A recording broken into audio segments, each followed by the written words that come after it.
नमस्कार दोस्तों, स्वागत है आपका आज के मुख्य समाचारों की वीडियो में। जी हां दोस्तों, यहां पर आपको देखने को मिलेगी सुबह से लेकर शाम तक की सारी के सारी बड़ी खबरें मुख्य समाचार ब्रेकिंग न्यूज अपडेट के रूप में।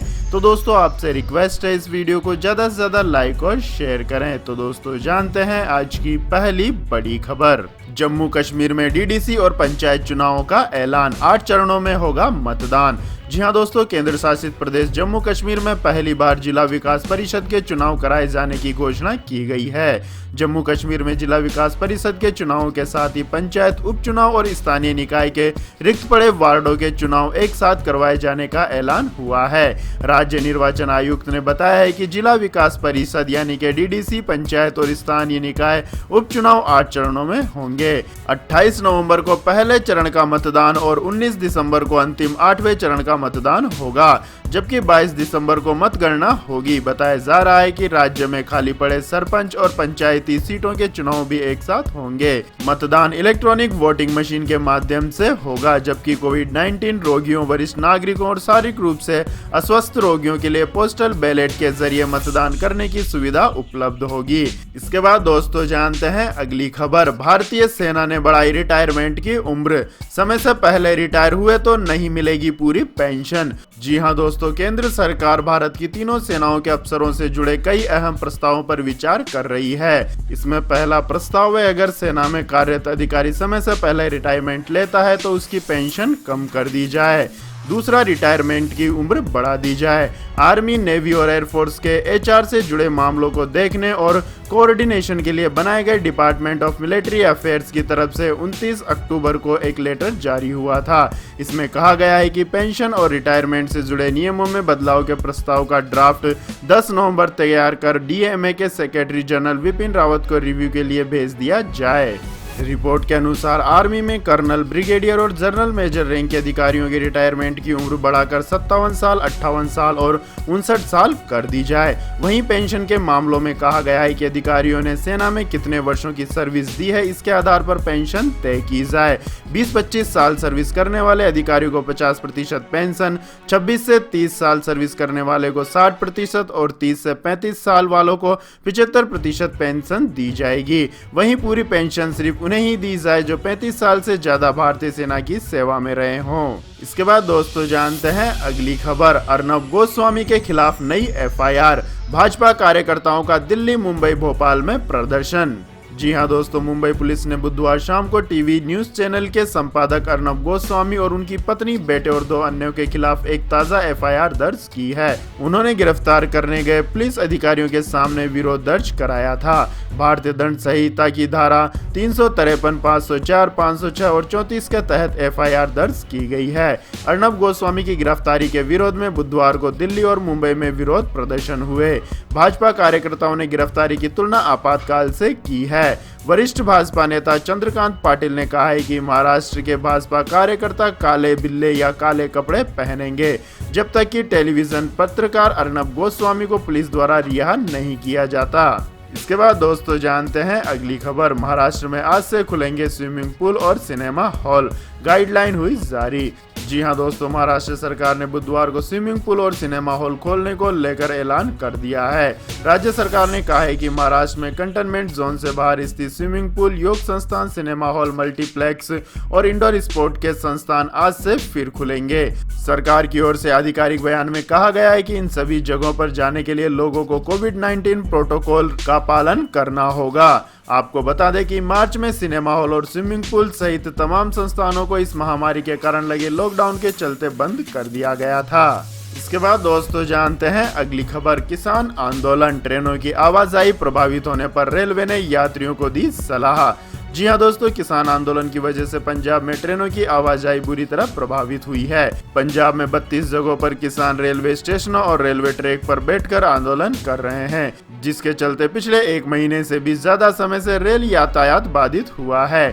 सबसे चिंता की बात यह है कि अगर यह आंदोलन जारी रहा तो आने वाले दिनों में इसका असर पावर प्लांट पर भी पड़ सकता है और इसके चलते बिजली की भारी किल्लत पंजाब में हो सकती है। इसी तरह राजस्थान में गुर्जर आंदोलन के चलते रेल यातायात बुरी तरह प्रभावित है।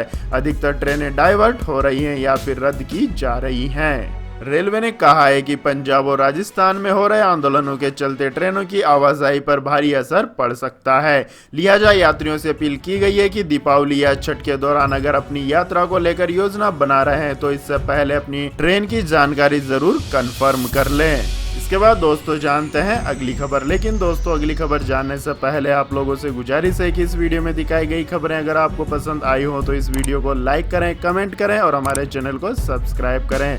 साथ ही दोस्तों इस वीडियो के अंत में हम आपसे एक सवाल पूछेंगे जिसका जवाब देकर आप बन सकते हैं नॉलेज सम्राट। तो दोस्तों इस वीडियो को अंत तक जरूर देखें। तो दोस्तों जानते हैं अगली बड़ी खबर। दिल्ली में कहर बन रहा है कोरोना वायरस। अब सामने आए रिकॉर्ड तोड़ 6,842 नए मरीज, 51 लोगों की हुई मौत। जी हां दोस्तों, देश की राजधानी दिल्ली में इस वायरस का कहर जारी है।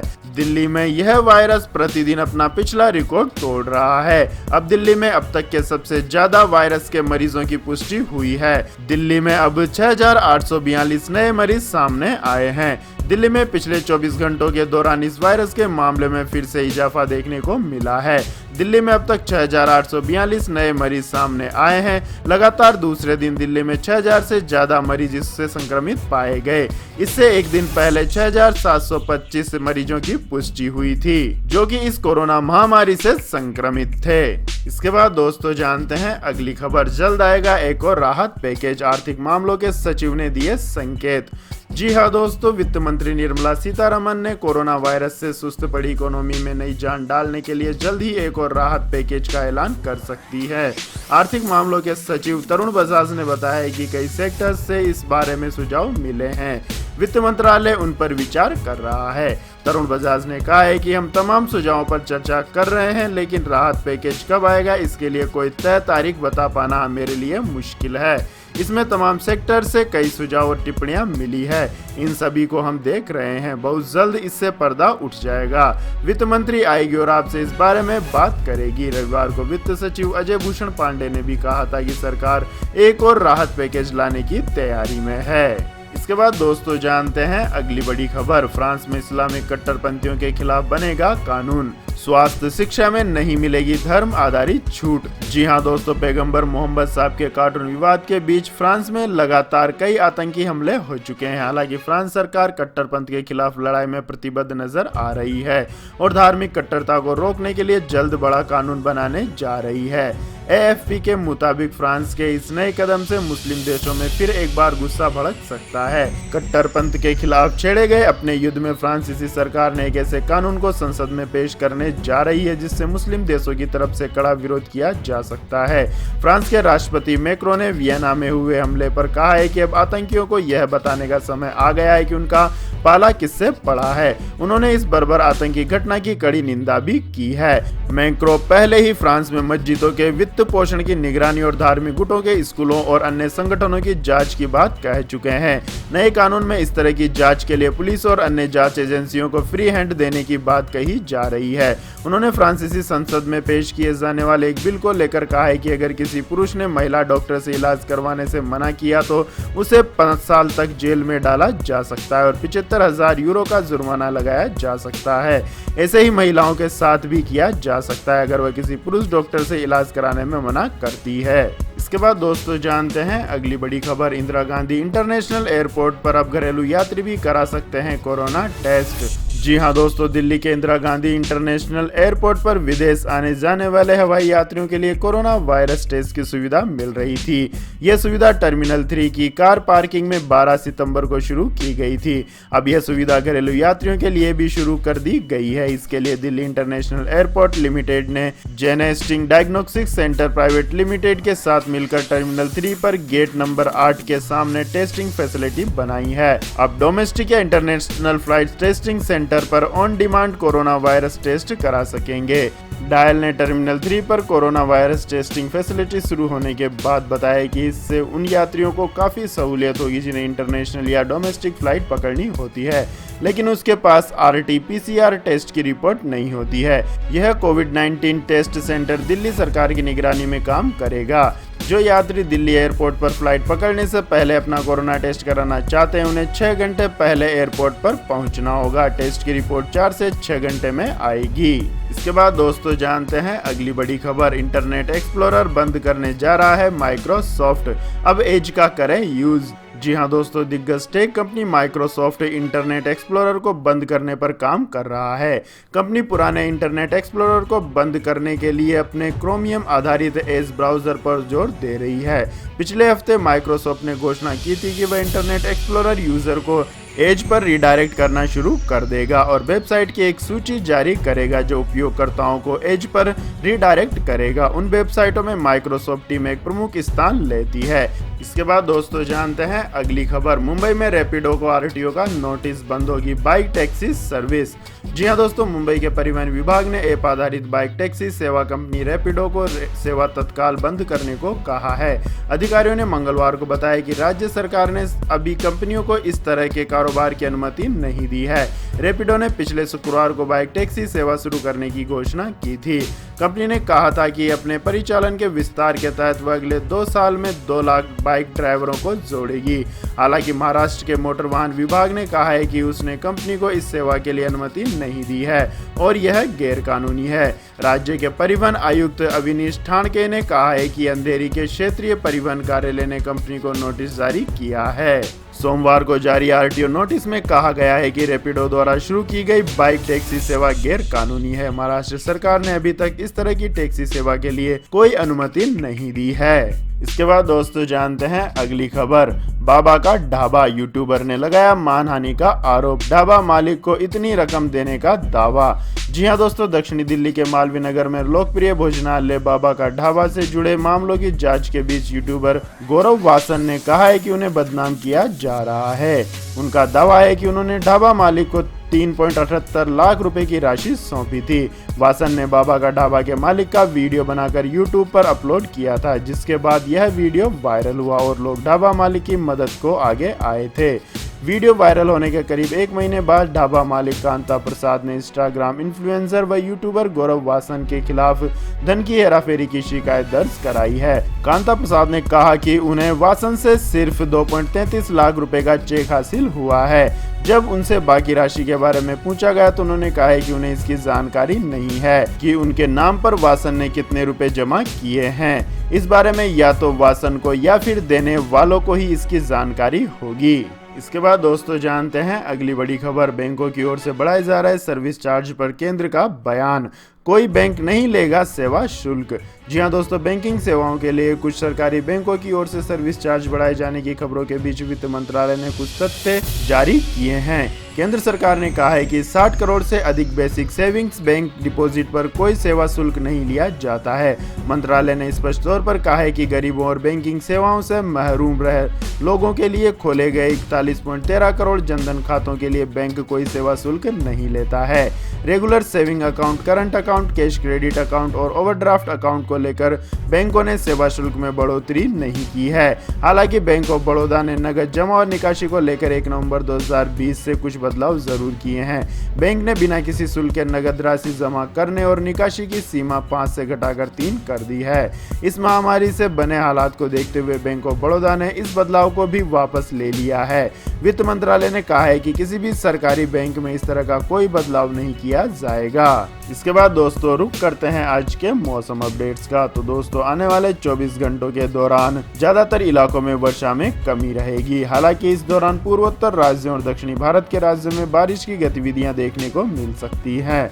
इस दौरान मणिपुर, मिजोरम, असम, त्रिपुरा, अरुणाचल प्रदेश, केरल, दक्षिण आंतरिक कर्नाटक, तमिलनाडु और अंडमान व निकोबार द्वीप समूह के कुछ हिस्सों में हल्की से मध्यम बारिश हो सकती है। तटीय आंध्र प्रदेश में अलग अलग हल्की बारिश होने की संभावना है। जम्मू कश्मीर, गिलगिट बल्टिस्तान, मुजफ्फराबाद और लद्दाख के ऊपरी क्षेत्रों में भी 1-2 स्थानों पर हल्की वर्षा होने की संभावना है। वहीं शेष भारत में मौसम शुष्क बना रहेगा। इसके बाद दोस्तों जानते हैं आज के पेट्रोल और डीजल के भाव। तो दोस्तों महंगे पेट्रोल डीजल से आज भी मिली राहत। जी हाँ दोस्तों, पेट्रोल डीजल भरवाने वाले ग्राहकों के लिए आज भी राहत का दिन है। सरकारी तेल कंपनी ने पेट्रोल डीजल के रेट में आज भी कोई बदलाव नहीं किया है। इंटरनेशनल मार्केट में कच्चे तेल की कीमतों का असर पेट्रोल डीजल पर ही देखने को मिल रहा है। पिछले 1 महीनों से तेल की मांग में सुस्ती देखने को मिल रही है, जिसकी वजह से कीमतों में इजाफा नहीं हो रहा है। आपको बता दें कि पिछले 33 दिनों से तेल के भाव में कोई बदलाव नहीं हुआ है, जिससे देश की राजधानी दिल्ली में 1 लीटर पेट्रोल का दाम 81 रुपए 6 पैसे है, जबकि 1 लीटर डीजल का दाम 70 रुपए 46 पैसे है। इसके बाद दोस्तों जानते हैं अगली बड़ी खबर। चांदी में 1200 रुपए से ज्यादा की गिरावट, सोने में मामूली बढ़त। जी हाँ दोस्तों, भारतीय बाजारों में गोल्ड की कीमतें लगातार बढ़ती जा रही हैं। हालांकि आज लगातार दूसरे दिन इसकी कीमतों में मामूली तेजी दर्ज की गई है। दिल्ली सराफा बाजार में बुधवार को सोने की कीमतों में 111 रुपए प्रति 10 ग्राम की बढ़ोतरी दर्ज की गई थी। हालांकि इस दौरान चांदी के दामों में गिरावट आई है। किलोग्राम चांदी के दाम 1200 रुपए से ज्यादा घट गए हैं।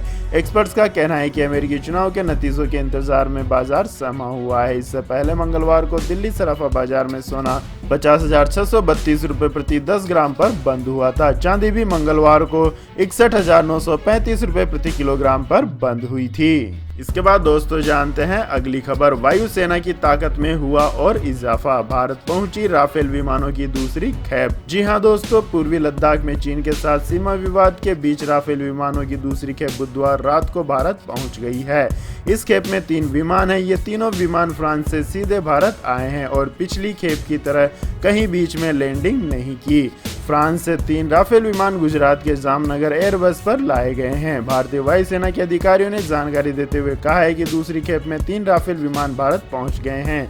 इस घटनाक्रम से परिचित अधिकारियों ने बताया कि एयरफोर्स अंबाला में अपना पहला राफेल स्क्वाड्रन बनाने की तैयारी कर रही है। उन्होंने कहा था कि तीनों विमानों का रास्ते में कोई ठहराव नहीं होगा। यात्रा के दौरान उन्हें फ्रांसीसी और भारतीय टैंकरों द्वारा ईंधन दिया जाएगा। अधिकारियों ने कहा है कि तीनों के जामनगर में 1 दिन के ब्रेक के बाद अंबाला पहुंचने की उम्मीद है।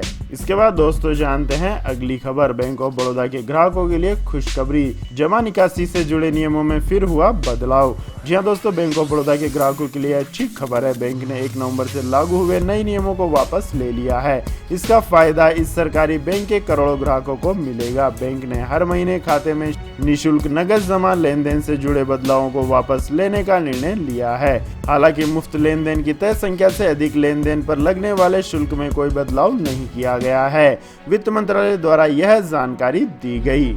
इसके बाद दोस्तों जानते हैं अगली बड़ी खबर। 64 मेगापिक्सल ट्रिपल रियर कैमरे के साथ Vivo S7e 5G लॉन्च।